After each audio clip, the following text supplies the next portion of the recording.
Episode की शुरुआत में साकी कंप्यूटर के सामने बैठा होता है जब इसकी नजर एक ईमेल पर पड़ती है जिसमें लिखा होता है साकी अगर सांगियो कंपनी के लिए खुद डिजाइनिंग करेगा तो इसके बदले इसे हैवी अमाउंट दी जाएगी। ये बात साकी को तकलीफ देती है कि लोग बार बार इसकी कमजोरी को सामने लाते हैं क्योंकि वो 5 साल पहले डिजाइनिंग छोड़ चुका होता है। फिर भी वो राजी हो जाता है क्योंकि इस टाइम उसकी कंपनी को जरूरत होती है। फिर वो स्टाफ के पास जाता है और बोलता है आज से मैं दोबारा डिजाइनिंग स्टार्ट कर रहा हूँ। ये बात सुनकर स्टाफ भी काफी सरप्राइज होता है। इस पर साकी बोलता है तुम लोग मुझे ऐसी रिएक्शन दे रहे हो जैसे मैंने कोई बहुत गलत बात बोल दी हो। शूर्य जल्दी से बोलती है कहीं तुम्हें फिर से गर्लफ्रेंड ने थ्रेट तो नहीं किया और तुम परेशानी में ये सब बोल रहे हो, क्या तुम हमारे साथ प्रैंक कर रहे हो। ये बात साकी को गुस्सा दिलाती है और वो बोलता है तुम लोग सिर्फ मेरे एम्प्लॉय हो, बाकी सारे डिसीजन मेरे खुद के हैं। पास में जो कुछ भी हुआ मैं इसको फिगर आउट करके दोबारा अपने प्रोफेशन को स्टार्ट करना चाहता हूँ। मुझे फील हो रहा है कि मुझे तुम लोगों से ऐसे बात नहीं करनी चाहिए थी पर तुम लोगों ने मुझे बहुत गुस्सा दिलाया। इस पर नोडोकोरा का रिएक्शन कुछ ऐसा होता है। साकी इन्हीं बाइकर की मीटिंग के लिए चला जाता है। वो जैसे ही कसोया को देखता है तो फ्लैशबैक होता है जब कसोया इसे मिलने आता है। साकी इसे डोर पर रोक देता है जब वो इसे इंसिस्ट करता है डिजाइनिंग के लिए। इस पर साकी बोलता है मैं तुम्हें ऑलरेडी फोन पर बता चुका हूँ, मैं तुम्हारे लिए डिजाइनिंग नहीं करूंगा। वो इससे चले जाने को बोलता है। जैसे ही साकी डोर क्लोज करने लगता है कसोया फौरन डोर के सामने आ जाता है। प्लीज मेरी बात सुन लो नाहो के बारे में। वो नोडोकोरा का पूरा नाम नहीं लेता, वो हमेशा नोडोकोरा को नाहो के नाम से बुलाता है। फिर वो दोनों अंदर बैठे होते हैं जब कसोया साकी को बोलता है मैं जानता हूँ नाहो तुम्हें चीट कर रही है, वो मेरे अंडर भी काम कर रही है। साकी जोर देते हुए बोलता है नोडोकोरा don't use her first name, उसने तुमसे यही कहा था ना। कसोया बोलता है ओके फाइन। वो साकी को गुस्सा दिलाने के लिए फिर से अपनी बात दोहराता है कि नोडोकोरा मेरे अंडर भी काम कर रही है, इसने तुमसे झूठ बोलकर अकाउंट के ऑर्डर्स में चेंजिंग की है और उसने मुझसे रिक्वेस्ट की कि साकी को पता नहीं चलना चाहिए। आगे से साकी बोलता है तुम ये सब इसलिए बोल रहे हो ताकि मैं उसे जॉब से निकाल दूं और वो तुम्हारे पास चली आए। इस पर कसोया हंसते हुए बोलता है तुम जरा आवाज तो चेक करो। साकी मेज पर जोर से मुक्का मारते हुए उठ खड़ा होता है कि तुम बहुत घटिया इंसान हो, तुम हर लेवल से गिर सकते हो। ये बात कसोया के दिल में जाके लगती है। वो पलटकर साकी पर वार करता है मैं जानता हूँ तुमने एक सिंगल लड़की का कैसे एक्सीडेंट किया और पता भी किसी को नहीं चलने दिया, पर मैं जानता हूँ। इस बात पर साकी को शौक लगता है और वो खामोशी से वापस आ जाता है। नेक्स्ट मंजर में दिखाया जाता है आमरे नोडोकोरा को एक डिजाइनिंग फाइल दिखाता है कि साकी के नए डिजाइन देखो जो इसने रिसेंट बनाए हैं। नोडोकोरा देखकर बोलती है काफी इम्प्रेसिव है पर हमें अलाउ नहीं कि हम इस बारे में बात करें क्योंकि यही कंपनी का रूल है।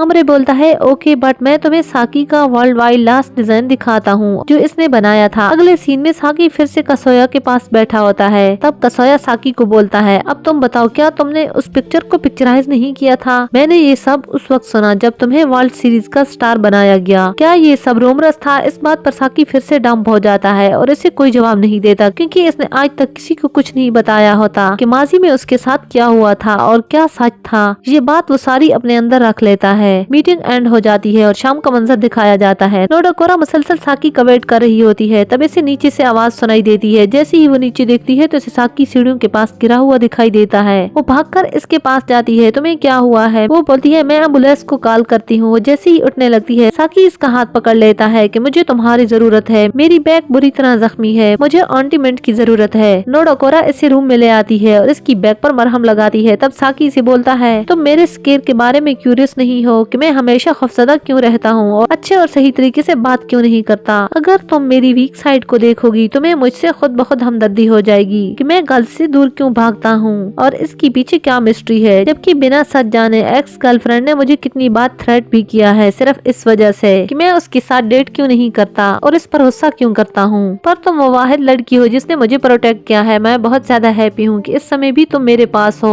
नाहो खामोशी से इसकी बातों को सुनती है फिर वो उसकी बातों पर रोने लग जाती है। तब साकी इसके आंसू को साफ करता है फिर वो दोनों एक दूसरे को देखने लग जाते हैं। नाहो इसे सॉरी बोलती है। तब साकी इसकी चीक्स पर किस करता है। वो दोबारा नाहो को देखता है फिर वो इसके होंठों पर किस करने लग जाता है। ये इसकी मिस्ट्री होती है। जब भी वो किसी लड़की के करीब जाता है तब इसे एक ही मंजर बार बार दिखाई देता है। ये अभी तक कहानी में सीक्रेट होता है। वो गाड़ी चला रहा होता है और एक लड़की इस गाड़ी की बैक सीट पर मौजूद होती है। जब इसे ये सब याद आता है तो झटके से नाहो से दूर हो जाता है और इसे सॉरी बोलता है। मैं जानता हूँ मैं दोबारा फिर से उसी तरफ जा रहा हूँ, पर मैंने अपने आप से प्रॉमिस किया है कि दोबारा कभी किसी एम्प्लॉय से चक्कर नहीं चलाऊंगा। साकी नोडोकोरा से बोलता है, never fall in love with anyone, मैं दोबारा कभी किसी से मोहब्बत नहीं करूंगा। फिर वो इसके बालों पर लगाई गई हेयर बैंड को उतार कर नीचे फेंक देता है, जो इसने नोडोकोरा को दी होती है। ये बात नोडोकोरा को बहुत तकलीफ देती है कि वो ये सब इसके साथ क्यों कर रहा है। वो रोती हुई वहाँ से उठकर चली जाती है। जब वो वहाँ से चली जाती है तब साकी हेयर बैंड को उठाकर चूम रहा होता है। नाहो जैसी ही घर पहुँचती है वो बोलती है, इसने मुझे रिजेक्ट कर दिया। फिर वो सोचती है, इसने मुझे कभी बोला भी नहीं था कि वो मुझे लाइक करता है, पर वो मेरे बालों से तो बहुत मोहब्बत करता है। मॉर्निंग होती है, साकी अपना ब्रेकफास्ट रेडी कर रहा होता है जब इसे नोडोकोरा की आवाज सुनाई देती है। वो फौरन वहाँ आ जाता है। जब इसकी नजर नाहो पर पड़ती है तो वो हैरान रह जाता है। अम्रे बोलता है, तुमने बालों का सत्यानाश कर दिया है। इस पर नोडोकोरा बोलती है, मेरे बाल किसी का हार्ट ब्रेक कर रहे थे इसलिए मैंने कटवा दिए। फिर इसकी नजर जैसी ही साकी पर पड़ती है वो इससे नॉर्मल लहजे में गुड मॉर्निंग बोलती है। तब साकी इसके पास आ जाता है और सीजर उठाते हुए इसके करीब होकर बोलता है, तुम्हारे हेयर अभी भी काफी गुड लुकिंग हैं। ये तो मेरे स्टैंडर्ड पर अभी भी पूरे उतर रहे हैं। फिर वो बोलता है, तुम सच में इडियट हो, और इसकी पीछे की बालों की लुट को काट देता है। नेक्स्ट सीन में कारो और नोडोकोरा लंच कर रहे होते हैं। जब कारो इसे तंग करता है वो इसका बहुत ज्यादा मजाक बनाता है। तब नोडोकोरा इसे अपनी फीलिंग बता देती है कि साकी के लिए वो क्या फील करती है। फिर इसे साकी की सारी मूवमेंट याद आती हैं। वो कारो को बताती है कि इसने मुझे रिजेक्ट कर दिया, पर मैं फिर भी इससे बहुत ज्यादा लाइक करती हूँ। इस बात पर कारो बोलता है, नाहो तुम जानती हो साकी ने डिजाइनिंग क्यों छोड़ी। नाहो बोलती है, नहीं, इसने मुझे इस बारे में कुछ भी नहीं बताया। कारो बोलता है, इस सूरत में मैं तुम्हें एक ही एडवाइस करता हूँ, तभी तुम हैप्पी रह सकोगी जब तुम उससे डिस्टेंस मेंटेन करोगी। वो इसे बहुत सारी एडवाइस देता है। नाहो को इसकी बातें पसंद आती हैं। नेक्स्ट सीन में नाहो जब वापस आकर अपने डिजाइन को देखती है तो हैरान रह जाती है। वो साकी के पास जाकर बोलती है, तुमने इसे रिजेक्ट क्यों कर दिया, मुझे एक्सप्लेन करो। मैं जानती हूँ तुम मुझे सिर्फ दुख देने के लिए सांग्यू कंपनी के साथ न्यू प्रोजेक्ट कर रहे हो। क्या ये सब मेरी वजह से है? अगर ऐसा है तो ये तुम्हारा कंसर्न नहीं। वो चीखते हुए साकी से पूछती है, क्या फिर से इसने तुम्हें धमकी दी है? वो तुम्हारे डिजाइनिंग को बर्बाद करना चाहता है। मेरी प्रॉब्लम मुझ पर छोड़ दो, मैं ऐसे खुद हैंडल कर लूंगी। तुम सांग्यू कंपनी से दूर रहो, वो तुम्हारा फ्यूचर बर्बाद कर देंगे। तब साकी नाहो के पास आकर बोलता है, तुम अपने आप को समझती क्या हो? मैंने तुम्हारे बालों की तारीफ क्या कर दी? तुम हवाओं में उड़ने लगी। मैं डिजाइन बनाऊं या ना बनाऊं ये तुम्हारा कंसर्न नहीं है। वो चीखती हुई बोलता है, लीव मी अलोन। फिर वो डोर को जोर से लॉक करते हुए वहाँ से चला जाता है। अगले सीन में दिखाया जाता है, नाहो अपने कुलीग से बोलती है वो पोस्ट ऑफिस जा रही है। ये बात वहाँ पर बैठे साकी भी सुन लेता है। इतने में साकी को कसोयो की कॉल आती है। वैसे बोलता है, मैंने तुम्हारा प्रोजेक्ट कैंसिल कर दिया। साकी इस पर हैरान होता है कि अचानक इतना बड़ा चेंज कैसे आया। इससे पहले वो मुझे इंसिस्ट कर रहा था। अचानक इसे नाहो का ख्याल आता है तो वो उठकर खड़ा हो जाता है कि ये सब इस इडियट की वजह से हुआ है। सीन बदलता है तो दिखाया जाता है नाहो कसोयो के ऑफिस में होती है। वैसे बोलती है, तुम सोलो डिजाइन का पीछा क्यों नहीं छोड़ देते? इसके बदले तुम जो कहोगे मैं वही करूंगी। वो फ्लैश ड्राइव टेबल पर रखती हुई बोलती है, इसमें फैब्रिकेटेड और रियल नंबर मौजूद हैं और डिस्क्रपेंसीज की बहुत बड़ी कलेक्शन भी है। ये सब मैं तुम्हें उस वक्त दूंगी जब तुम मेरी बात मान लोगे। वो इसे फिर से नाहो बोलता है। तब वो बोलती है, मैंने तुम्हें मना किया था ना, मुझे फर्स्ट नेम से कभी मत बुलाना। वो फिर से इसे रिक्वेस्ट करती है कि तुम सोलो डिजाइन का पीछा छोड़ दो। फिर दिखाया जाता है नाहो पार्क में बैठी होती है जब साकी भागती हुई इसके पास आता है। वो इसे बोलता है, तुम बहुत बड़ी इडियट और डफर हो, तुम्हारी वजह से मेरा बहुत बड़ा प्रोजेक्ट कैंसिल हो गया। वो इसे सारी बात बताकर इस पर चीखने लगता है कि मैंने तुमसे बोला था तुम मुझे अकेला छोड़ दो, फिर ये सब तुमने क्यों किया? तब नोडोकोरा भी इसे सारी बात बता देती है कि इसने ऐसा क्यों किया। वो बोलती है, तुम मुझे ये सब करके हर्ट करना चाहते थे इसलिए मुझे सब करना पड़ा, पर मैं जानती हूँ तुम अपना लॉस करने जा रहे थे। नोडोकोरा इस पर टोन मारते हुए बोलती है, मिस्टर साकी, मुझे हर्ट करने की बजाय तुम्हें खुद पर तवज्जो देने की जरूरत है। ये बात साकी को अच्छी नहीं लगती। फिर वो नाहो से बोलता है, मुझे पता है तुम मेरे बारे में क्या सोचती हो, पर मेरा किसी भी एम्प्लॉय के साथ डेटिंग का कोई प्लान नहीं है। हमेशा हमेशा के लिए मेरी जिंदगी से ये चैप्टर क्लोज हो गया है।